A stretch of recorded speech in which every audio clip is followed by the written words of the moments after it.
오늘 말씀에서 율법을 완전하게 하신 우리 예수님의 가르침이 구체적으로 등장하고 있음을 우리가 살펴볼 수 있었어요.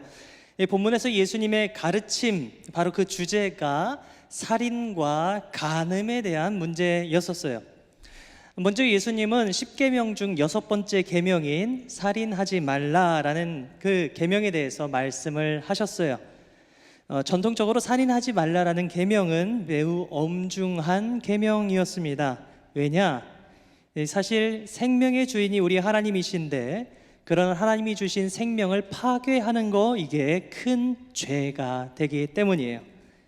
사실 생명을 파괴하지 말라라는 이 금지 명령 속에는 생명을 존중하라라는 이 적극적인 행동 명령이 포함되어 있어요. 아마도 이 계명을 몰랐었던 이스라엘 백성은 없었을 겁니다. 예수님은 당시 힘이 있던 사람들은 살인하지 말라라는 계명을 지키긴 했지만 그 계명을 악용해서 죽지 않을 만큼 폭력을 행하던 그 사람들, 그들에게 이 말씀을 전하십니다. 살인 금지 규정을 피한 것으로 만족할 것이 아니라 형제에게 노하는 자도 살인에 살인에 비추어 봤을 때 그에 못지 못한 이런 죄를 범한 것이라는 상당히 파격적인 그런 해석을 내놓으신 것이죠. 그리고 더 나아가서 분노뿐만이 아니라 모독, 그리고 욕설, 이것이 담고 있는 인간의 내면적인 감정, 그리고 내뱉는 이 언어의 폭력도 가시적인 폭력에 상응하는 죄다라고 말씀하셨어요. 예수님이 분노와 모독 그리고 욕설을 살인죄와 견줄 만큼 엄중한 죄로 보시는 이유는 과연 무엇이었을까? 사실 오늘 본문 이전 말씀, 바로 팔복의 말씀에서 예수님이 선포하셨던 나라가 있죠. 바로 하늘나라에 대해서 선포하셨는데요, 이 하늘나라는 하나님의 성품을 닮은 하나님의 백성들이 살아갈 나라였기 때문에 그렇게 말씀을 하시는 겁니다. 하나님의 백성은 하나님과 화목하게 된 자들로 마땅히 우리 옆에 있는 형제자매들과도 화목을 이루어야만 했어요. 단순히 화목하기 위해서 물리적인 살인을 가하지 않는다, 그러면 뭐 됐지 뭐, 이런 식으로서의 율법을 지키는 것이 아니라 진정으로 이 마음 내면 속에서부터 우러나오는 형제자매에 대한 사랑, 그것으로 화목해야 했었던 것입니다. 그렇기 때문에 그러한 화목을 방해하는 우리 마음속에 있는 분노, 그로 인한 모독, 그리고 내뱉는 욕설, 이게 엄중한 죄에 해당된다는 거예요. 만약 하나님의 형상으로 창조된 형제 자매들, 그들을 향해서 분노하고 그들을 경멸한다면 그 사람은 결코 하나님과 화목을 이룰 수 없다는 겁니다. 이런 맥락에서 예수님은 하나님께 예배드리는 일에 대해서 이어서 언급하셨어요. 23절, 24절 말씀에서 말씀하시죠. 그것에서 예수님은 형제에게 분노와 경멸의 언어를 쏟아낸 뒤 원망을 사게 됐다면 그 형제와 먼저 화목을 이룬 뒤에 제단으로 나와야 된다라고 말씀하셨어요.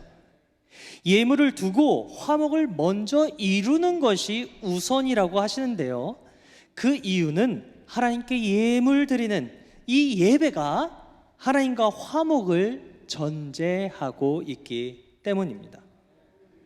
자, 그렇다면 언제 우리가 화목을 해야 될까요? 언제 화목을 이루어야 되느냐?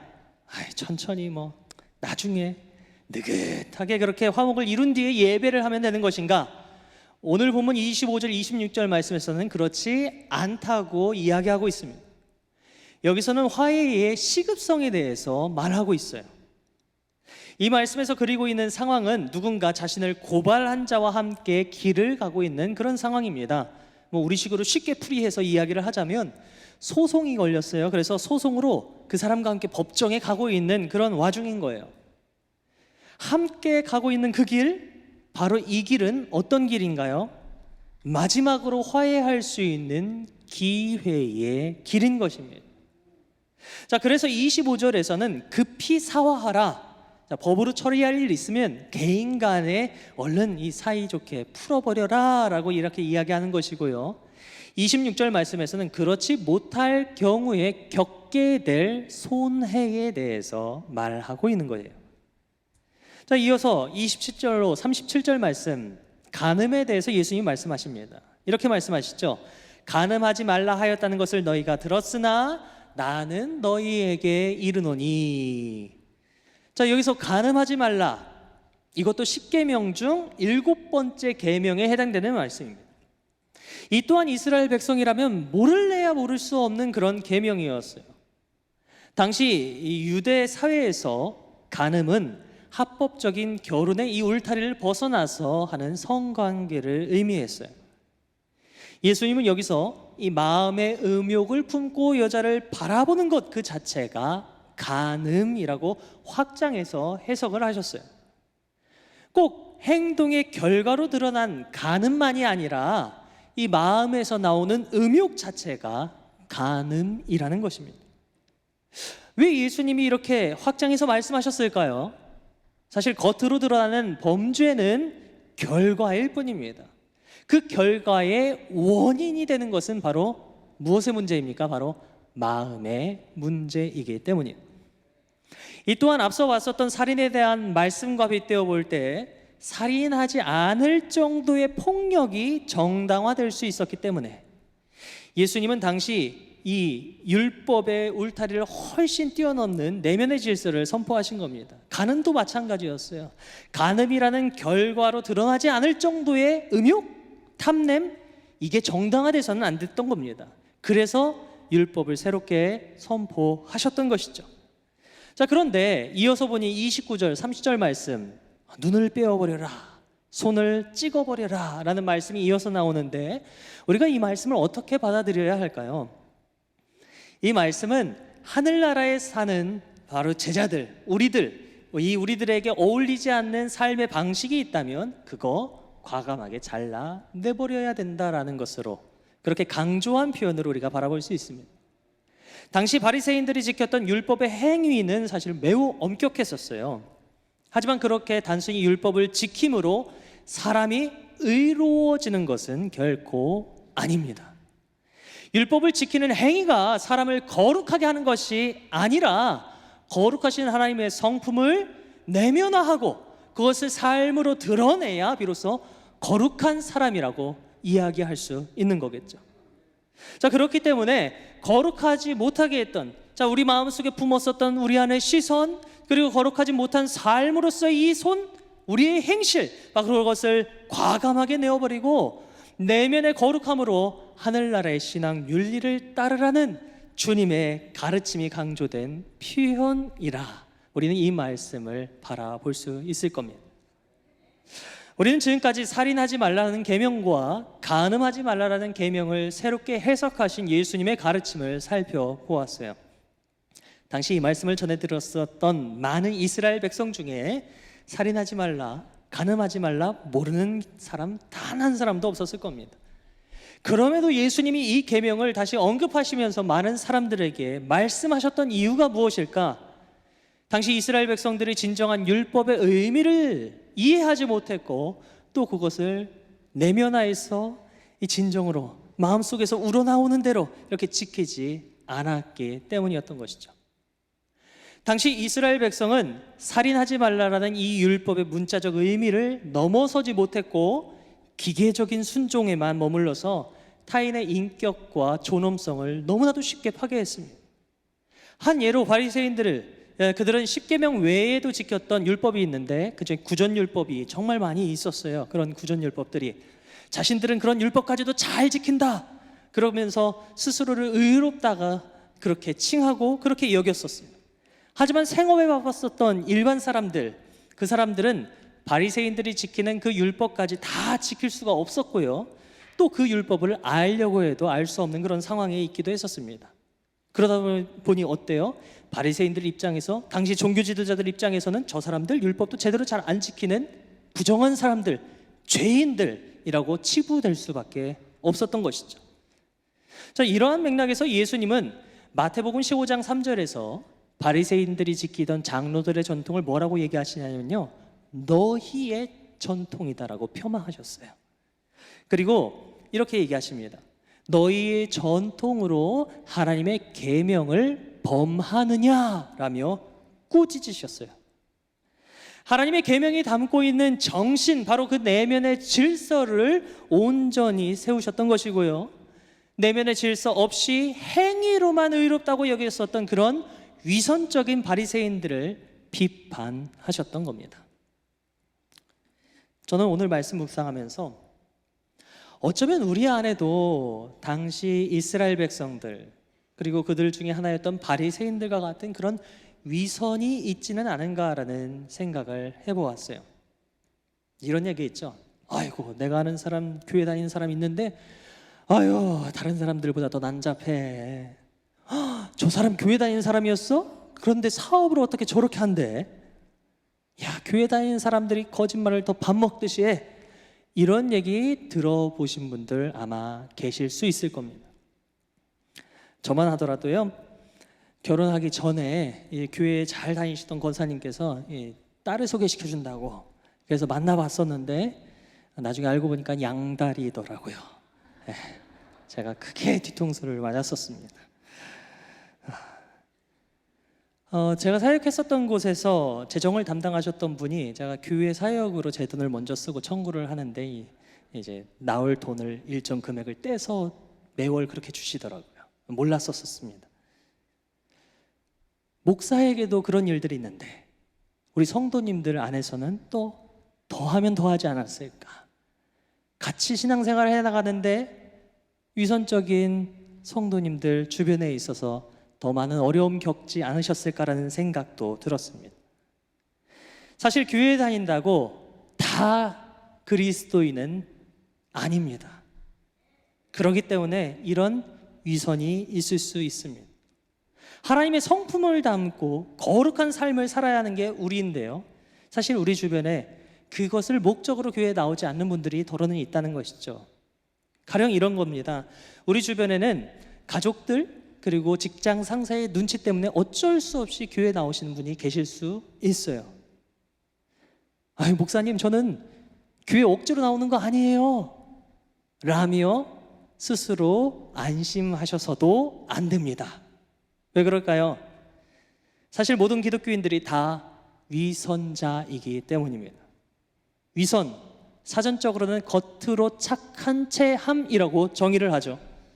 세상의 모든 그리스도인들은 예수님이 부르신 온전한 삶을 따라 살아야 합니다. 하지만 매일같이 죄를 짓는 죄인입니다. 그렇기 때문에 죄에서 자유로울 수 없는 우리는 위선적일 수밖에 없어요. 경건하게 살려고 노력을 하고 또 노력해도 위선자라 불릴 수 있는 그 위험에서 결코 벗어날 수 없다는 겁니다. 분명 나아지는 부분은 있겠죠.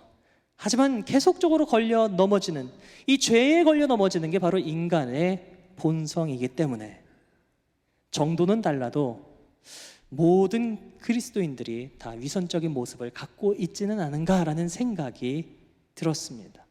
그 중에 하나가 또 저라는 생각도 들었습니다.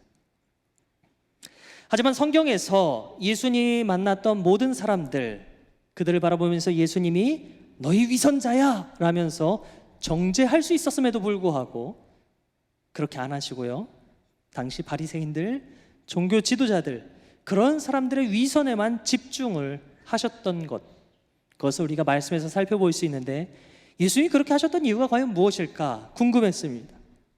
성경을 찾아보니 이런 말씀이 있더라고요. 누가복음 18장 10절로 14절 말씀, 이 말씀을 보니까 그 이유를 알 수 있었습니다. 두 사람이 기도하러 성전에 올라가니 하나는 바리새인이요 하나는 세리라.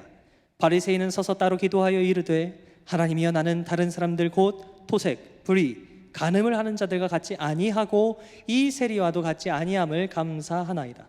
나는 일에 2번씩 금식하고 또 소득의 11조를 드리나이다 하고, 세리는 멀리 서서 감히 눈을 들어 하늘을 쳐다보지 못하고 다만 가슴을 치며 이르되 하나님이여 불쌍히 여기소서, 나는 죄인이로소이다 하였느니라. 내가 너에게 이르노니 이에 저 바리새인이 아니고 이 사람이 의롭다 하심을 받고 그의 집으로 내려갔느니라. 무릇 자기를 높이는 자는 낮아지고 자기를 낮추는 자는 높아지리라 하시니라. 아멘. 바리새인, 세리 모두가 위선자 범주에 해당되었습니다. 하지만 이 둘의 차이가 엄연히 존재했죠. 바리새인은 그렇지 않았지만 세리는 자기 자신이 죄인임을 알고 있었습니다. 내가 죄인이기에 하나님께 고개 숙일 수밖에 없었고, 내가 죄인이기에 주님의 도움을 간절히 청할 수밖에 없었던 것이죠. 사랑하는 성도 여러분, 우리가 병원에 갈 때요, 그곳에 있는 환자들을 바라보면서 놀라지 않습니다. 왜 그럴까요? 병원은 병을 고치러 온 환자들이 모인 곳이기 때문이죠. 자신이 병에 들렸음을 알고 그것을 고치기 위해 모여있기 때문에. 교회도 마찬가지입니다. 우리는 완전하지 않습니다. 우리는 모두 영적으로 중병에 걸려 있어요. 조금씩 주님의 은혜로 나아지고 있을 뿐인 것이죠. 우리가 저마다 부족한 곳이 있기 때문에 주님의 도움을 구하기 위해 지금 이 자리에 모여 있는 겁니다. 교회는 완벽한 사람들이 모이는 곳이 절대 아닙니다. 교회는 상처 있고 다친 사람이 예수님의 은혜로 천천히 회복을 경험하는 곳입니다. 그러니 교회에도 위선자가 있을 수밖에 없는 거겠죠.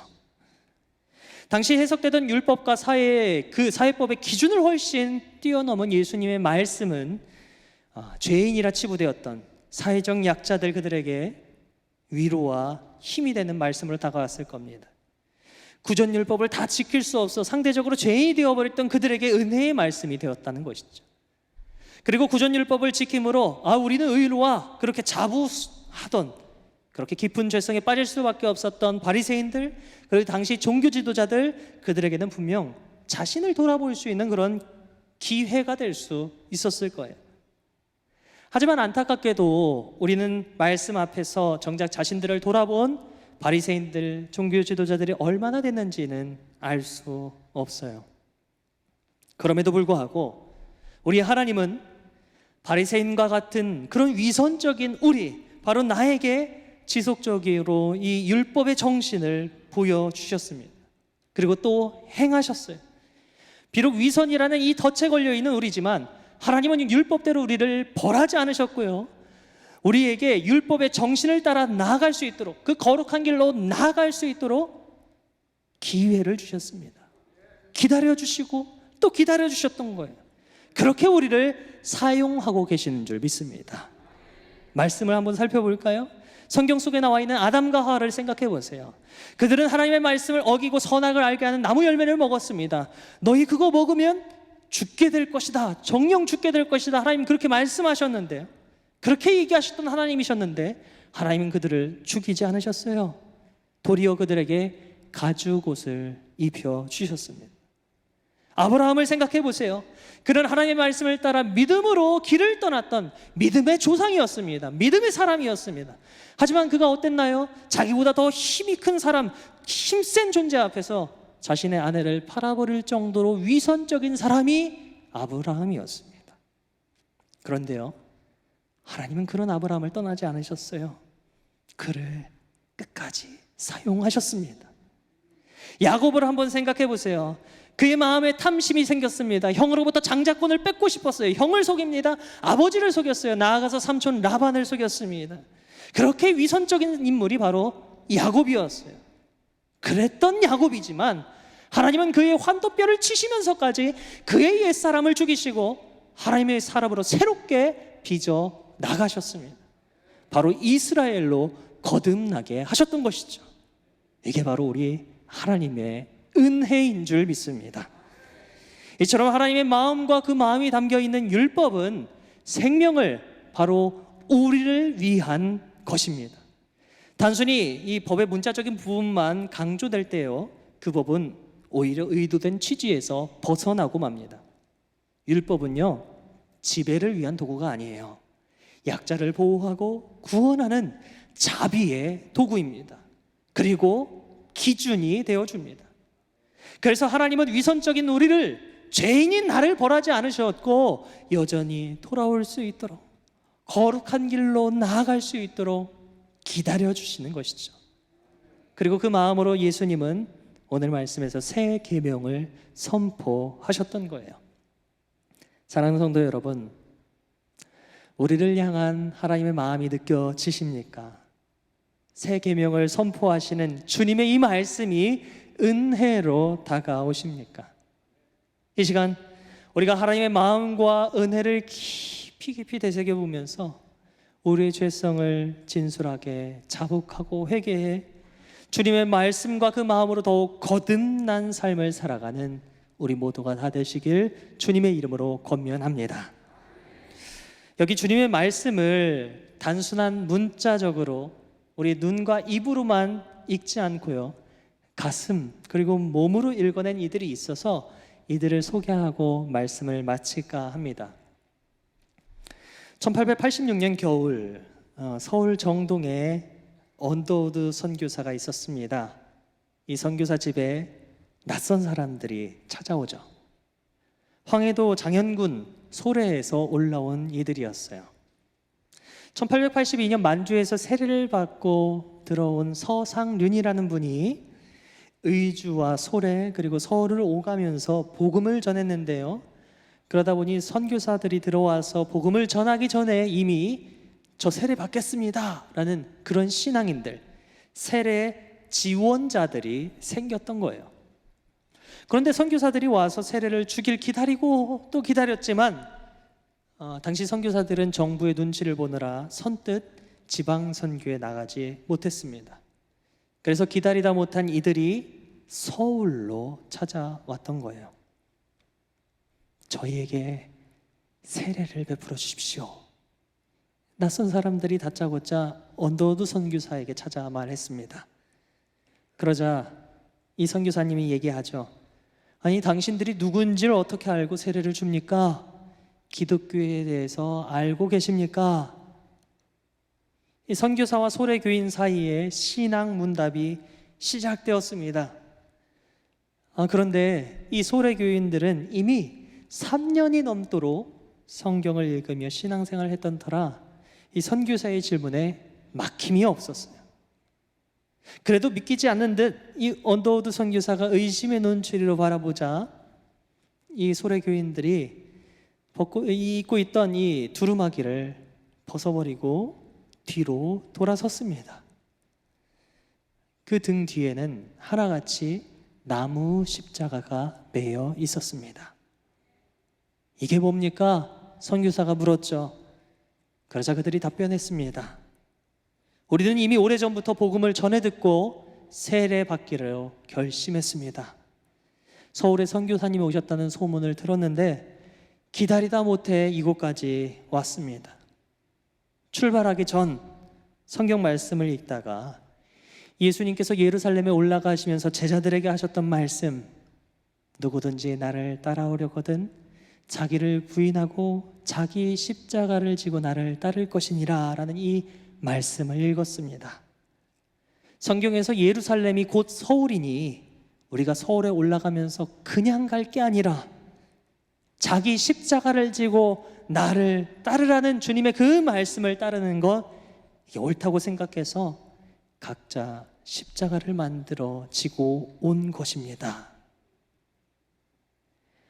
나무 십자가를 몸에 묶고 천리길을 걸어왔었던 이 소래 교인들의 소박한 그 신앙과 믿음에 신학교를 갓 졸업했었던 20대의 선교사가 감동할 것은 너무나도 당연한 일이었습니다. 사랑하는 성도 여러분, 지난 몇 년간 우리는 마스크를 쓰는 것에 너무 익숙해졌습니다. 마스크는 지난날 우리를 지켜주는 도구가 되었습니다. 하지만 저는요, 이 마스크로 인해서 개인적으로는 우리 성도님들의 얼굴을 잘 익힐 수가 없었습니다. 마스크를 벗으면 저분이 저러셨었나 싶을 정도로 당황스러울 때도 있었고 몰라볼 때도 있었습니다. 마스크는 우리의 진짜 얼굴, 진실한 얼굴을 가렸었던 것이죠. 말씀을 대하는 우리도 그렇습니다. 우리는 말씀의 의미를 이해하고 그것으로 우리 자신을 반추하기보다는 때때로 바리새인처럼 다른 누군가를 정죄하고 손가락질하며 그들을 비판하기에 바빴습니다. 그러면서 우리 스스로 위안을 얻으려 할 때가 많았습니다. 단순히 말씀을 지켰다고 뭐 예배 드렸는데 내가 기도 오늘도 했는데 그렇게 이야기하면서 자기 자신을 스스로를 거룩하다는 위선으로 포장할 때가 많았습니다. 그렇게 위선의 마스크를 쓸 때가 있었다는 것이죠. 사랑하는 성도 여러분, 우리는 더 이상 말씀을 문자로만, 눈과 입으로만 읽어서는 안 됩니다. 우리 가슴으로, 우리 몸으로, 우리의 삶으로 읽어야 합니다. 말씀 신앙이 억지 믿음이 아니라 감동에 의한 실천으로 드러나야 합니다. 그래서 우리의 삶이 주님 앞에서 가식을 벗어버린 온전한 삶으로 나아가야 합니다. 그러기 위해서는 우리의 가식적인 신앙의 그 위선을 어떻게 해야 됩니까? 십자가 앞에 다 내려놓고 주님, 내가 부족했었습니다, 주님, 내가 죄인이었습니다라는 그 사실을 인정해야 합니다.